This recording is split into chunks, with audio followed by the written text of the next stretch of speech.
Tonight, the nation gathers at the port city of Kisumu on the eve of the 58th year of self-rule, with the lakeside city hosting the celebrations for the first time. This amidst a public show of bromance and political affection between President Uhuru Kenyatta and former Prime Minister Raila Odinga, a duo who 4 years ago agreed on little more than their mutual dislike. On Pundits Night tonight, we discuss the President's visit to Nyanza region and the 2022 succession politics. Good evening, I am Abubakar Abdullahi. Welcome to Pundits Night. As always, you can talk to us, send us a message on 22047. The hashtag to use is Pundits Night. Your voice matters, so does it count? Be part of this discussion. Our guests tonight are pundits. Joseph Simeha, political analyst. Kevin Osido is a governance expert and a political analyst as well. Gentlemen, good evening and thank you for making time for us tonight. Good evening. How are you?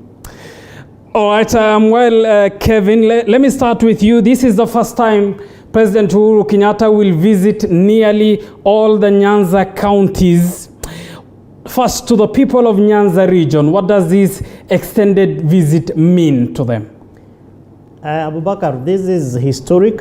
In fact, it is something that if we had some good writers of history in the lakeside region, I am sure that right now they are scribbling and writing and ensuring that this particular history is not forgotten.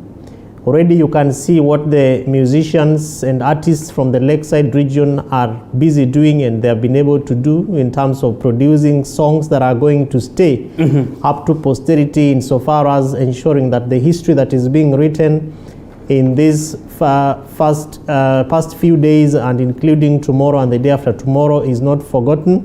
And this is purely because of what Nyanza region is. And when I say Nyanza region here, I mean Luo Nyanza. You know, this has been the stronghold of opposition politics. And you say, therefore, Kevin, let me interject you at that point. You say it is historic. This is a president visiting a section of the country, in fact, one of the capital cities of the country. What makes it historic? It is historic because that's where I was coming to, that the place where the president is visiting, and remember that this is his fifth visit after the handshake, is a ground that has been deemed to be, you know, opposition to the government. And is also historic because the two gentlemen who then had a handshake have also had their fathers. That is the founding father, Mzee Jomo Kenyatta, and the father to Mheshimiwa Raila Odinga Jaramogi Oginga Odinga fighting. And we can tell the divisions that then existed within their political differences and how those played into what we continue to see in terms of our transitionary governance and governments in Kenya today. And so this is historic because we are going to be seeing attempts to be able to write clear slates of history, attempts to be able to guarantee, you know, inclusivity and inclusion for the parts, for the people who come from parts of Kenya, which are then termed to have been historically opposition to the government. And that to me is really what makes it historic. And remember that attempt of rewriting history, in your view, is a long-term or a short-term, as some say? Given the kind of investment that government is doing, and of course with the objective of ensuring productivity and also bringing back lots of white elephant projects that had been that had stalled in Kisumu. I think those are things which, if well taken care of, will be able to live beyond Mzee Raila Odinga and also beyond Uhuru Kenyatta, and then be able to safeguard the history, especially when we look at youth employment and investments that government is doing in that part of the country. And we will get to the nitty-gritties in the midst of this discussion, but let me bring in Joseph to the discussion. Joseph, Kevin talks of this visit being historic. This is the first time Kisumu city is hosting the Madarak Day celebrations, the fifth visit of the president to that city after the handshake. Do you equally view it as historic? In a way, I would agree that it's historic, though it need not be something that we term as historic. You know, it's like something that you look at as a bittersweet thing. You know why I say that? I say that because it's unfortunate that our governance system was meant to have changed with the introduction of the new constitution, and particularly devolution, but our governance system practically, in reality, has never changed from the patronage system, where the president is Baba Taifa, who issues goodies, who dispenses goodies, those he is in good terms with. So that is why I say that ideally it shouldn't be, as you observed yourself earlier, a president visiting a part of the nation or a country that he governs, shouldn't really be a big deal. The things you'd call historic would be, some very special, symbolic things, very out of the ordinary things across the country. Developing a country, commissioning development projects and so on, should not be out of the ordinary. But the reality is, it is out of the ordinary. And as Kevin says, particularly in Nyanza, Luo Nyanza, that had been marginalized for many years during the Kenyatta days and all the Moi days. And when there was just some kind of hope, some kind of optimism at the advent of the Kibaki presidency, and then again it slipped back into that marginalization because of the perceived hostility towards the president, by the supporters of then ODM, which was a partner with PNU in Kibaki's government. So ideally it shouldn't be, but unfortunately, and I use this word deliberately, it is something that you may term rightly so as historic. All right, you say ideally it shouldn't be, but it is. And still on the question of whether it is historic or not, there are those who posit the view, Joseph, that this is Nyanza region now benefiting from the handshake between President Uhuru Kenyatta and Raila Odinga. This is Nyanza region to some that is in government. Realistically, yes. Practically, yes. That's what's happening, is because of the cooperation, the close cooperation, friendship, I would say even personal friendship between the president and the former prime minister, the ODM party leader, that you'd get that a region that is close to his heart is being paid close attention by the president, and in turn the president is ensuring that the rest of government pays close attention. The handshake ideally ought to be something that benefits the entire country equally, equitably, if you like. But again, I have to keep checking myself and reminding myself that our political system, our broken political system, hasn't really changed. It's still hugely a system of patronage. So one has to take the best advantage they can of this system until and unless we change, and hope that we can lobby this system to deliver equitably for the entire nation. But for now, the expediencies of politics, the realities of politics demand that the region celebrates, Nyanza region celebrates this new reality that it's one of its illustrious sons is close to the president, has a personal relationship, and as a result, government is being forced to pay attention to the region. All right, Kevin, in the preamble of this discussion, I noted of a political affection and bromance between President Uhuru Kenyatta and the former Prime Minister Raila Odinga. Let me quote what the president in part also said at Wagai Market in Game, Siaya County. He said, "I am here to thank my brother," in reference to Raila, "and I thank him because we are standing together. From when we said we shall unite Kenyans, my brother has stood firm." Just looking at the phraseology of the reference of the former prime minister, the president referring to him as a brother, will this be enough to suggest that at least the handshake between the 2 or 3 years ago is standing the test of time? Abubakar, the handshake will have to stand the test of time, and this has to resonate beyond just what we are seeing happening in Kisumu, rather in Nyanza, and that's Luo Nyanza. Because remember that even as they troop into the lake city of Kisumu, the BBI process has serious challenges, and these are legal challenges that both of them have actually referred to, even in their off-the-cuff speeches as they continue to traverse, Luo Nyanza, and also meet with people, and it's something that they will have to continue to provide assurance that this handshake is strong. It will be able to stand the test of time. It will be able to stand the test of constitutional implementation. And does it, Kevin, seem as though it will stand the test of time?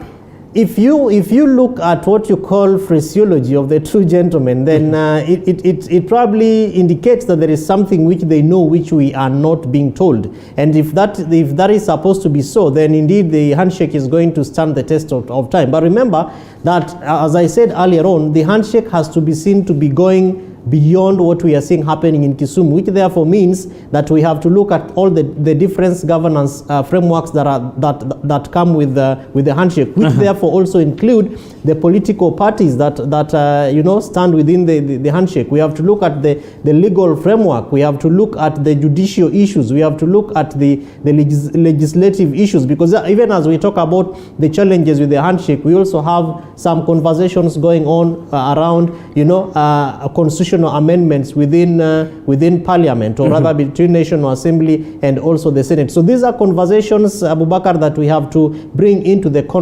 context of what is taking place, because that, in my view, is what is going to determine how the handshake, whether the handshake is going to stand or not. But ultimately, it is about political succession, that the president is looking for this particular individual who will be able to, take up his legacy and ensure that he is able to, mobilize the citizens around around the handshake, and ensure that people actually resonate and can be able to say that while President Uhuru Kenyatta was here, they had a handshake, and this handshake has been able to bear A, B, C, D, X, Y, Z. All right, and we will come to the BBI bill and what the president in Kisumu termed as a setback in reference to the five-judge bench ruling that determined that the bill was unconstitutional.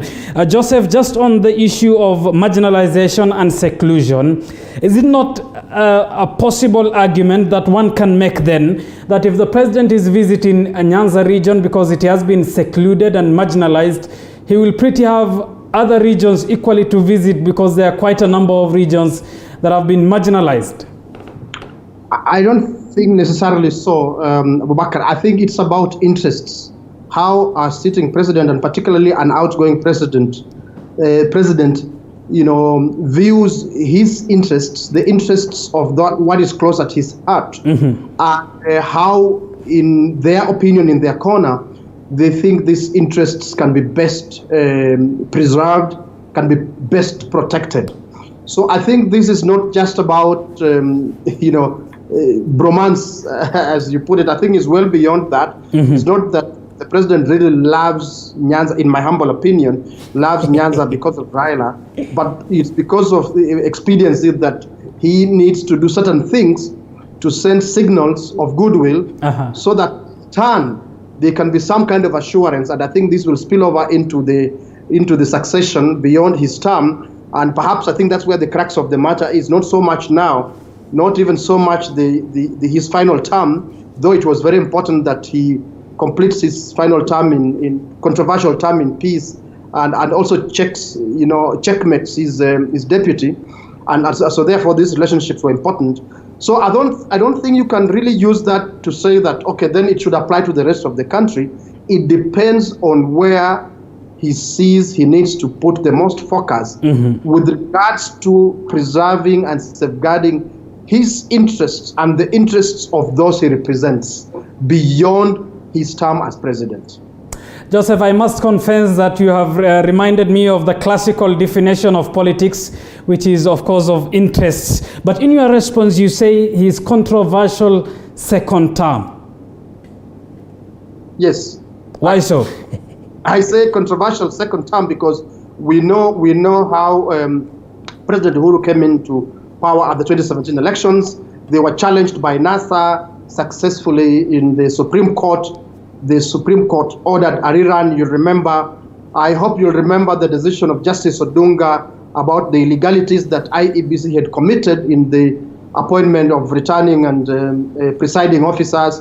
I hope you'll remember what came to haunt, briefly though, albeit, Chief Justice Martha Koome, that night bench of the Court of Appeal that mysteriously had a sitting in the night and overturned that ruling. And so there are many things you look at, and you remember the deaths that happened between that election in August and the so-called repeat election in October, the chaos that was there, and so on and so forth. When you look at the withdrawal of the NASA candidate, that's Raila Odinga, you, in my opinion, you can't help but come to a conclusion that that was not a straightforward, what you just call a straightforward win. And that was a controversial term, which, so not term, yeah, well, controversial term actually, sorry, yeah, which then is what led to the handshake. The realization that it is not tenable, it's not sustainable. It will not go the way Uhuru Kenyatta and those he represents would like until and unless there's an approach more between himself and Raila and what Raila Odinga represents. That is why I term it as a controversial term. It wasn't that smooth sailing. It would not have been that smooth sailing had not gone into this handshake with Raila Odinga. All right, Kevin, let's talk of this visit of the president coming at a time when 3 weeks, I believe 4 weeks ago, a 5-judge bench termed the BBI, which was whose genesis rather was the handshake between President Uhuru Kenyatta and ODM leader Raila Odinga, as unconstitutional. The president, for the first time since that ruling was made, hinted of an appeal. He said, and I quote, "What is before us will be sorted out. I'm sure if we have lawyers like James Orengo, can we be defeated really?" He asked the audience, who replied, "No." Yeah, and that really is more or less like an appellate voice. You know, you are appealing to the people who would be able to understand what you are saying. And the mention of Senator James Orengo's name, senior counsel, is not just a small thing, especially when you get into the lakeside city. And that is purposely because of the kind of legal battles that James Orengo, senator, has been able to stand, to stand strong and be seen to be defending, particularly when it comes to issues that revolve around the former Prime Minister Raila Odinga. So the name of James Orengo then is a name that would be able to resonate with people, and is a name that I'm sure if he went to Nyeri and he was addressing Nyerians, he would look for a very strong legal individual, say Gitobu Imanyara or any other names that then people can be able to resonate with. But the bottom line is that the BBI process is in court, and if we are to be a democratic country that then also exercises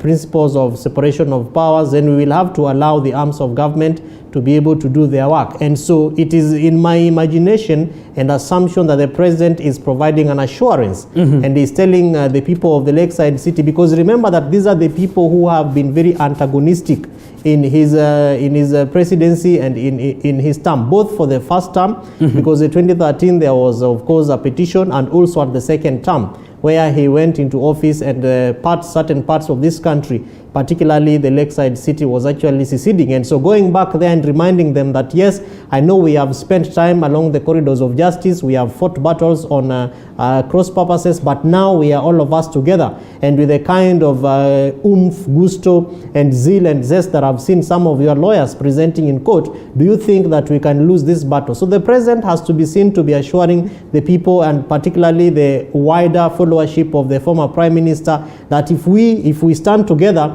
then chances that will be beaten are very slim. But remember that Abubakar, legal battles are not won on the street corridors, you know. They are won on arguments. They are won when you are able to provide convincing adjudications on your case. And that is why, because the 5-judge bench already raised their issues, there are almost 17 issues, and they said we have these issues with this particular process, and so it will be upon the Court of Appeal to be able to listen to the petitioners led by the Attorney General, the State Council, and also the IEBC lawyers and the President's people, and including the names that the President is mentioning, former Prime Minister Raila Odinga's lawyers, to present the case and dissect what the issues are. And if so be it, and the Court of Appeal finds that the High Court made some mistakes, then the BBI, what we call reggae, will actually be on. But if that is not the case, then the two brothers will have to get back and begin to ask themselves, where did we go wrong in the Court of Appeal, at the Court of Appeal, and so how do we move this battle forward, either at the National Assembly or consider postponing the referendum, or even dissolve parliament and find other ways of ensuring that what my good friend Joe Simea calls interests are actually met, because This handshake is about certain particular interests that now are being presented to the people, and we are being told, can we be able to find our space in this particular game of interests? All right, Kevin, you talk of arguments. Let me bring in Joseph to the discussion. The president termed the court ruling as a setback with a surety and assurance that there is a possibility that they will overcome that. But we have quite seen a number of legal minds, some leading academics, saying reggae has been punctured for good. You agree with that? No, I don't agree with that because those who say that imagine that this is purely a legal thing. Mm-hmm. You can't be any worse in terms of getting it wrong. It can't get worse when you think that this is a purely legal problem that will be sorted in courts of law. I do not think that the BBI challenges, or if you like, the BBI problem, will be sorted out in court. And I think both Raila Odinga, Right Honorable, and Uhuru Kenyatta have fired warning shots, by the way, through their pronouncements for the Right Honorable Prime Minister on Radio Ramogi FM, when he said that this is not going to go the parliamentary way, it will go to the people, with a lot of affirmation, very strong. I mean, when a man of his stature, of his position in society, speaks such affirmation, with such finality, know there is something. There was always this talk about, if he tells you that your wife is pregnant, prepare for a baby. And Uhuru Kenyatta saying what he said, I think we should read a lot more into it. When he says to a crowd out there in public that we have the confidence that this will be sorted out, we have lawyers like Orengo and so on. To me, it is not about the corridors of justice in the Court of Appeal. To me, he's sending a message that worry not, we will sort this out. And truth be told, I think the BBI conundrum will be sorted out majorly politically. The legal aspect is small. I'm sure they are eager to demonstrate respect for courts of law, and they have a duty to do that. They have to.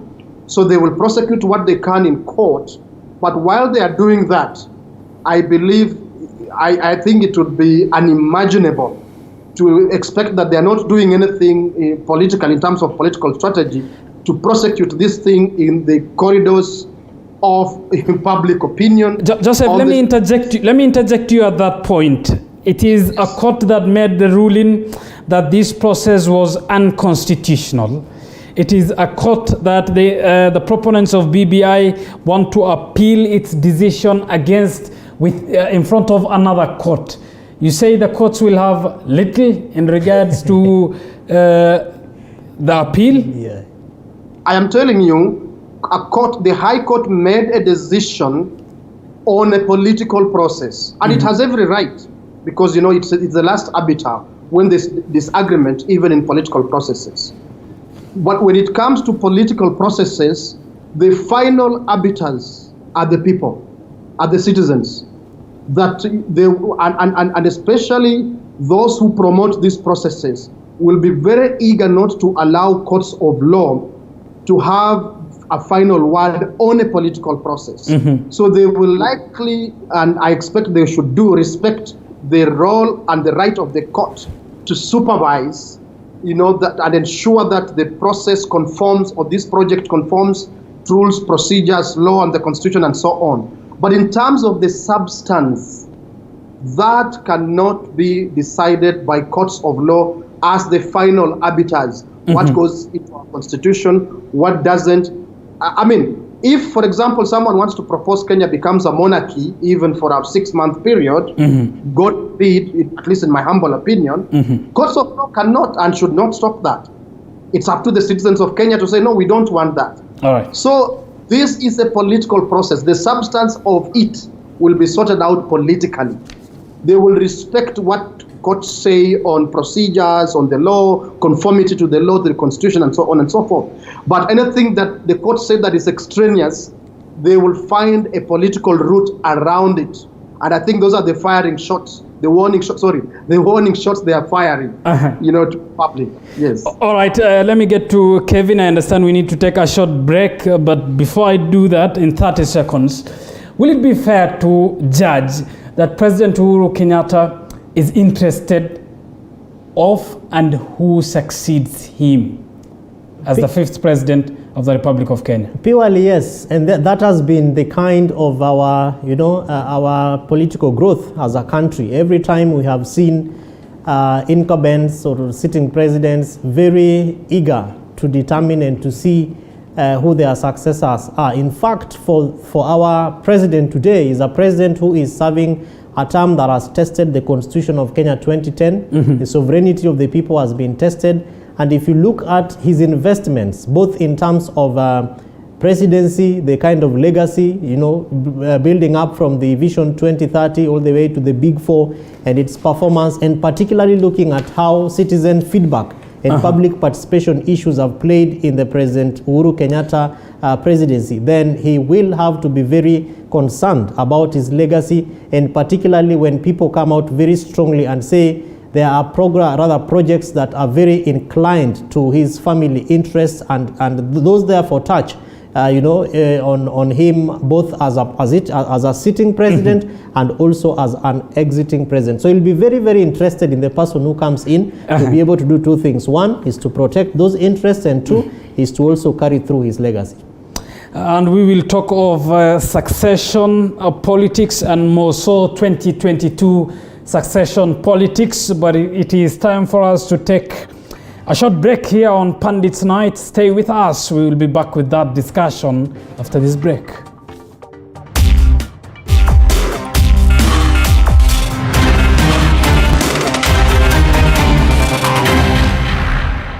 You are watching TV47, the home of untold stories. Umepata habari hizi njema kutoka kwa Morogo Herbal Clinic. Due to public demand, sasa tumepunguza bei ya dawa yetu maalum ya kuimarisha nguvu za kiume ya libido. You see the woman you keep on admiring? They might be going through the same pain that you're going through right now, the same grief that you're going through now, or even the same disease that you are suffering with right now. Why can't I see clearly? But the only difference between you and them is that, yes, they cried, but they managed to learn through the pain, and they came out as conquerors. I stayed for like 2 years without having a job. I cannot even do a simple thing like taking a shower. So Joy, you can imagine every day you're waking up, going to work, and knowing for sure, you have a dead baby. Join me each and every Saturday at 8:30 p.m. on 19 with Joy Irungu here on TV47.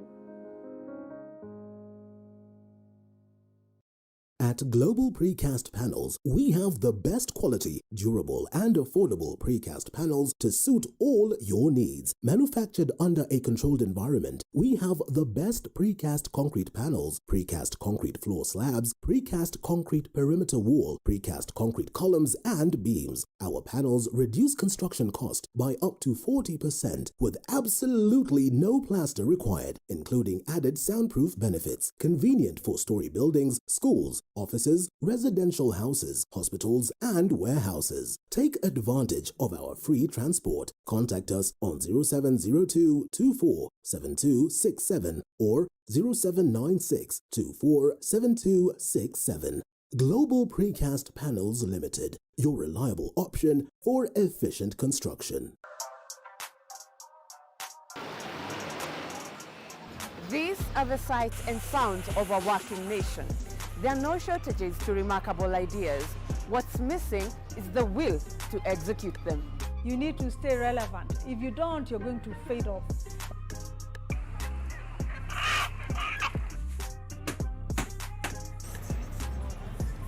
Yes, they are a dime in a dozen, but the real meat on these bones comes from trying to realize them.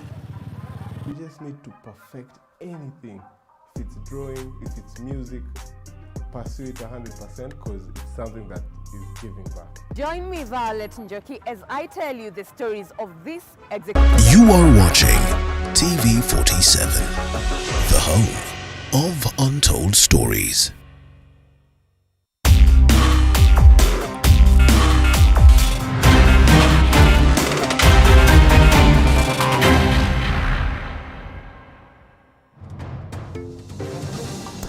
Welcome back to Pundits Night. Thank you for staying with us. Remember, you can be part of this discussion. The hashtag to use is Pundits Night. Tonight we are making sense of the president's visit to the Nyanza region, the 2022 succession politics. Just a reminder of who my guests are: Joseph Simeha, a political analyst. Kevin Osido is a governance expert and political analyst as well. Gentlemen, before the break, we talked of succession politics, and more so 2022 succession politics. And the question I posed to Kevin is the question that I will pose to you, Joseph. Will it be fair to suppose that President Uhuru Kenyatta, either wittingly or unwittingly, is so much interested in who succeeds him as the President of the Republic of Kenya once his term ends? Any president or head of state or head of government anywhere in the world, Abubakar, would be foolish not to be interested in whoever succeeds him or her. What differs is how they show it, how they play it. But because of the issue of interests which go beyond individuals, for some they go to individual and family, for some they go to political party, for some they go to certain associations, for some they go to certain networks, they are always nervous about who will take over. Obama was very nervous about who will take over and hoped and wished that Hillary Clinton would take over after him. I could give you many, many other examples. It's not any different from here, and in fact, it's even worse. Here, where we have a system of patronage, which depends on whoever is in power to protect the interests of those they are in favor of, and could very easily hurt the interests of those they are not in favor of those they may want to take revenge on, or those they may disagree with. Because we do have that, what is still a very basic and rudimentary political system that depends on patronage from colonial days. It still subsists to date. There's a lot of nervousness around those who hold the economic power of the country, those who control the economy. Joseph, let me ask you this. When the president, for instance, says, and I quote, that I will not leave the country to thieves, is this indicative of a promise of an active role in shaping the succession politics? It's not just indicative. I think that is as direct as it can be. It's as direct as it can be that I'm going, as president, I'm going to play a role in determining who succeeds me in office. That there are people I'm uncomfortable with. He may use the word thieves to define those people, to profile those people, but there may be many other characteristics that make him and those he represents extremely uncomfortable, leaving certain people, giving a chance certain people to succeed him. So therefore he's giving a very direct message that he is going to play a role, as we used to say in Moi days, wapende wasipende. He's going to play a role in who succeeds him. All right, and this succession discussion is gaining momentum primarily because of, Kevin, a season of political debt repayments. There are some debts that some say date back to Kenya's independence, others date back to 2013, politically. That is right. And in fact, if you look at our political growth as a country, a lot of why we are where we are at is because of dishonored MOUs, which have grown since, our post-independence and even pre-independence politics in the form of, if I could use this word, scratch my back, I scratch your back. It's a carrots and sticks game. What do I benefit? What's in it for me and my people and my interests and networks, as Joe says it. And so therefore it means that as much as we are growing as a people, but we haven't gotten to a level where, for instance, even our political parties have a very strong say in terms of governance and democratization space of how this particular politics is being run. And that is why, even as we move into the 2022 general elections, almost 14 months away, you can see the amount of political activity. Everybody is feeling very disturbed, particularly the bigwig political players. And that is purely because of two things in my view. One, the interest that we have been talking about, and then two is lack of proper mentorship within our political environment or context, if I could say so. And so we are never so sure about who comes after the next president. In certain jurisdictions, like in South Africa, you have very strong parties like African National Congress, ANC, that actually determine even how long you can stay into office as a president. Look at, for instance, Thabo Mbeki, former President Thabo Mbeki. Look at the former President Jacob Zuma. Look at today, Cyril Ramaphosa, who was a vice president. You can always see how strong the institutions have been established and how they go even deeper into the members of these political parties. In Kenya, you are only a member of political party on the day of elections, when you actually cast your vote. But even as you wear the orange or yellow or blue or red t-shirt, you are never sure about your membership in that particular party, which in my view, Abubakar, is quite a loss, and we have failed all the way in our political growth and history to be able to determine the place of political parties. And it actually plays even when you are seated at the point where decisions are being made. You have coalitions and you have all these alliances, but when you get into bunge and people are voting, a member of a political party actually goes against the grain of voting of his or her own political party. I don't think it's supposed to be like that, but it's purely that way because our politics is politics of zero ideology. You cannot tell what parties stand for. Even when we have very good copy-pasted manifestos, they never really address the interests and you say, of the people. You say, interestingly, copy-pasted. Of course. Because I have gone through those documents. All right, Kevin. I talked of season of deaths because the president is on record saying, kumi yangu, kumi ya Ruto. There's also... in our political life as a country, there is the argument of a political debt owed to the Odingas by the Kenyatta family, dating back to the independence of the republic. Of course, Odinga saying that there is no independence till Kenyatta is released. Of course, that was the time he was jailed by the colonial government. But is it a headache, Joseph, for the president on which side he should decide on which debt he should repay, if at all he needs to?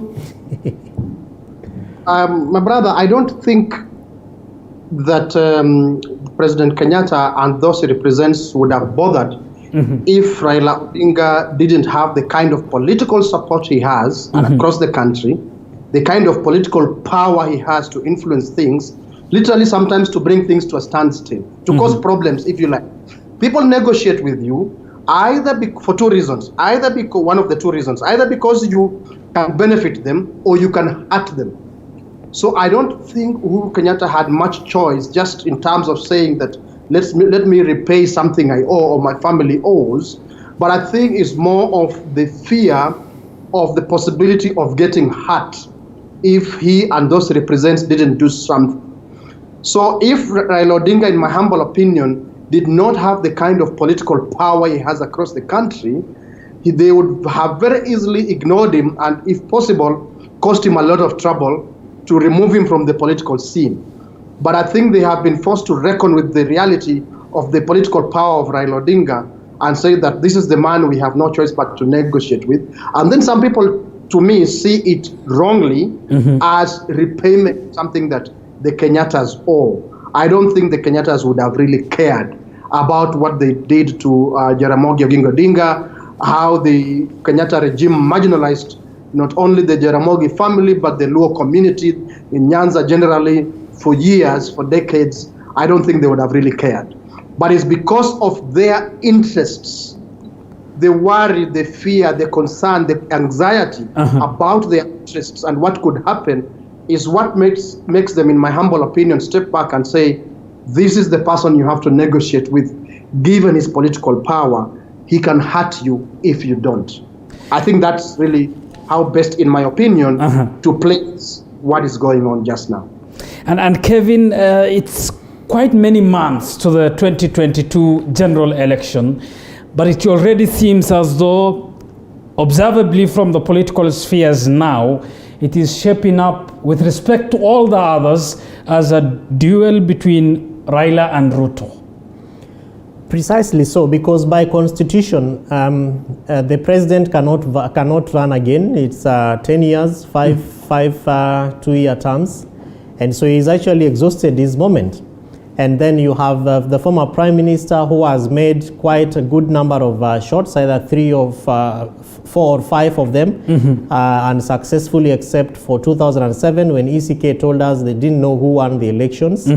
And this is going to continue until that day when, you know, these things we are calling interests are actually taken care of. But also remember, Abubakar, that I think for the first time in our post-independence political growth and trajectory, we are having a very ambitious, if I could say so, very on-ground, very grassroots, very determined deputy president who is actually feeling like, I am the next in the queue. And you know, if you were to look at it from that particular perspective, then you begin to place the kind of protagonists that we have for the 2022 elections. Because of course, we have individuals who have already declared that they are running for office. But if you are to dig deeper into what exactly it means to run for the presidency of the Republic of Kenya, then as time goes by and as the apex narrows down towards really, maybe 6 months to 3 months to elections, and then you have 22 days to elections, we will be able to, once IEBC also shares its calendar, which of course we know that on the second Tuesday of the month of August in the 5th year, 2022, therefore, we have the general elections. Once that calendar is out, then politics in Kenya will begin to shape up. The alliances that are building right now. But Kevin, it's already shaping up. That's why partly I pointed out to the race as though it is seeming between Ruto and Raila. And I want us to ponder over some of the factors as we analyze the 2022 race. Ruto is credited as a mobilizer and who is energetic and a shrewd politician who is riding on the hustler versus dynasty narrative, which has been termed by many and some as divisive.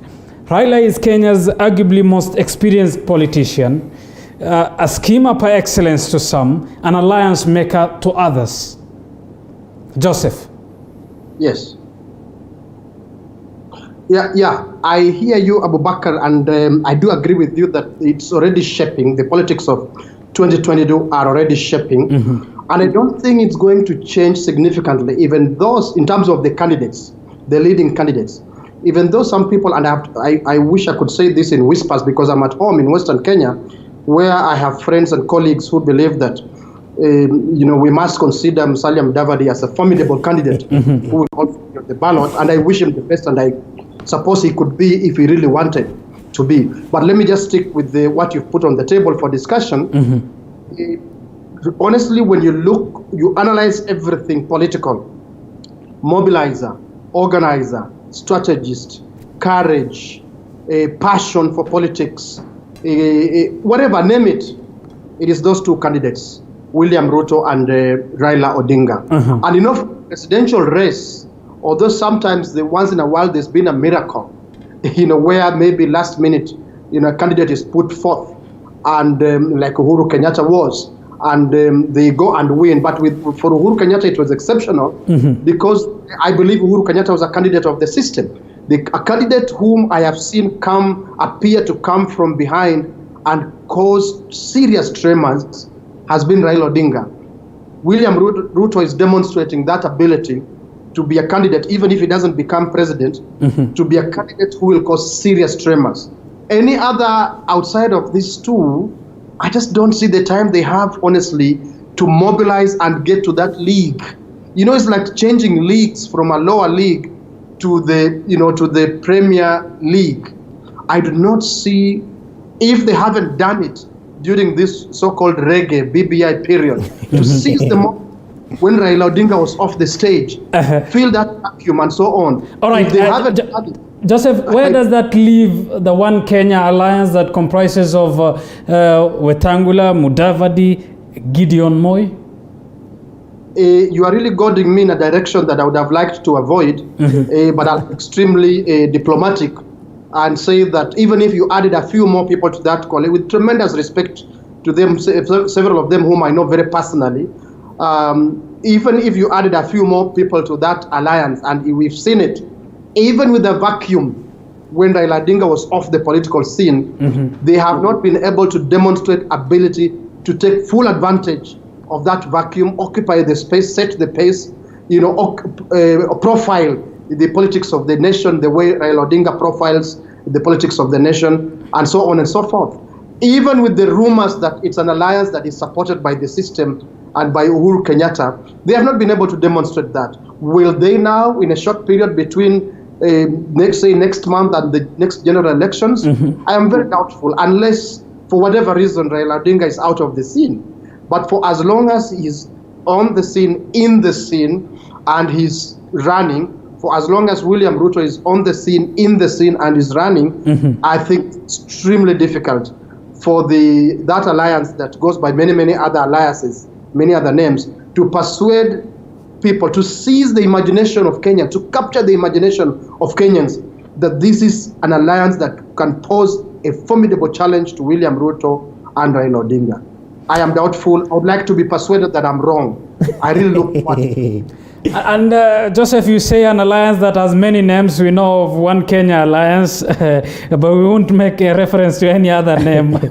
Let me get to Kevin. Kevin, this arguably, because of the age factor, could be, if he intends, Raila's last bullet. Is it a bullet worth to take a shot at, or is it a bullet, as some claim and advise, to hand over to others and have a 2002 Kibaki Tosha moment again? Abubakar, I will still stick to my narrative around politics shaping up, and in my view it is not yet, because we have a lot of things playing in the context, including the BBI. Remember, the BBI partly also proposes certain changes into the executive structure, which also include the position of Prime Minister, and that for you to run as Prime Minister, you have to be a member of Parliament, and then you emerge as a member from a majority party and then appointed by the President.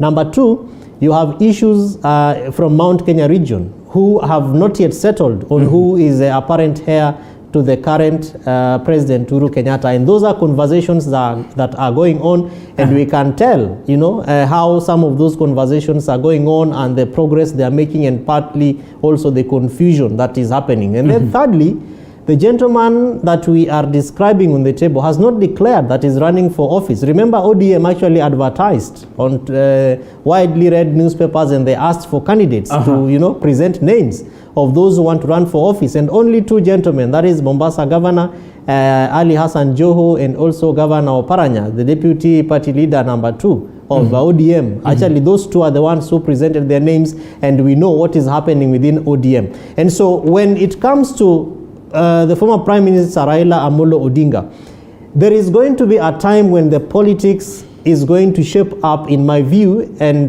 with due respect to the context that we are describing, when we will be able to ultimately know whether Mheshimiwa Raila Odinga is a kingmaker, or rather he is actually the king himself. And does he stand a chance of being the king rather than being the kingmaker? Which then presents me to the third thing, which is an answer to your question, that yes, by constitution there is no limit in terms of when you cannot run for office other than having served for 2 terms.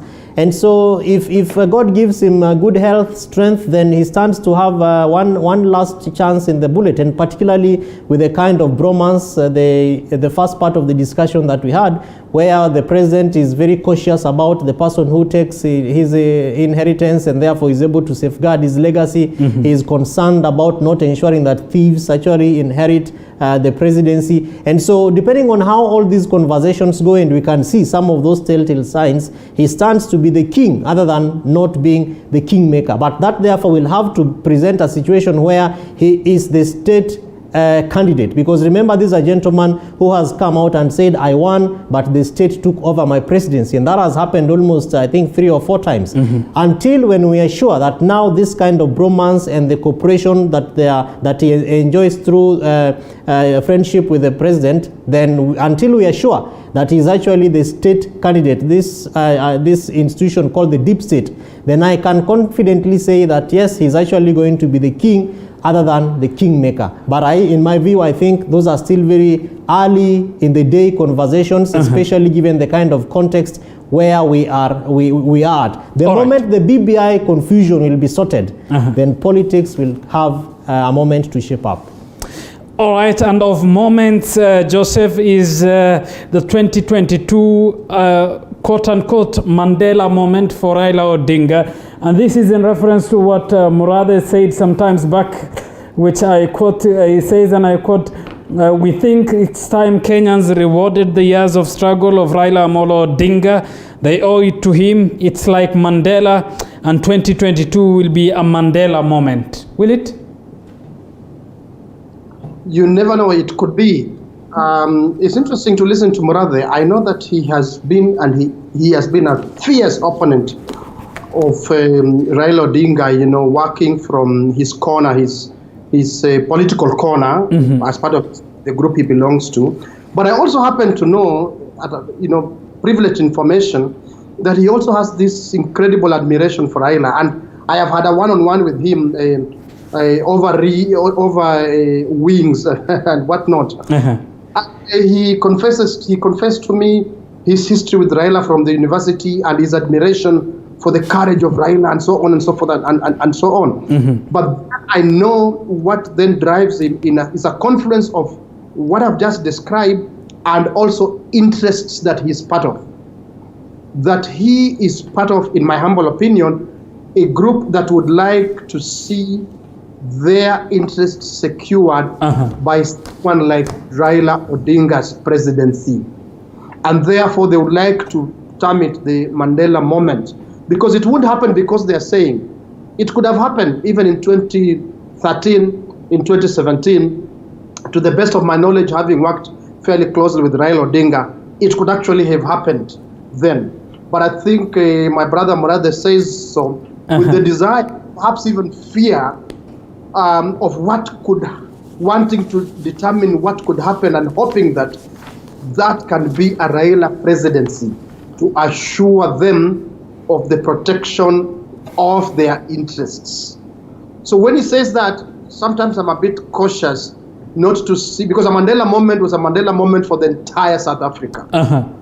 Is there a wish for the entire Kenya? I should hope so. I want to give them full benefit of doubt, but I'm not very sure that is for the entire Kenya, that Mandela moment. That Mandela moment may also be just about, the reference to the Mandela moment may also be just about interests. How do we secure our interests? All right, we have talked of Raila Odinga and his card in the 2022 game plan.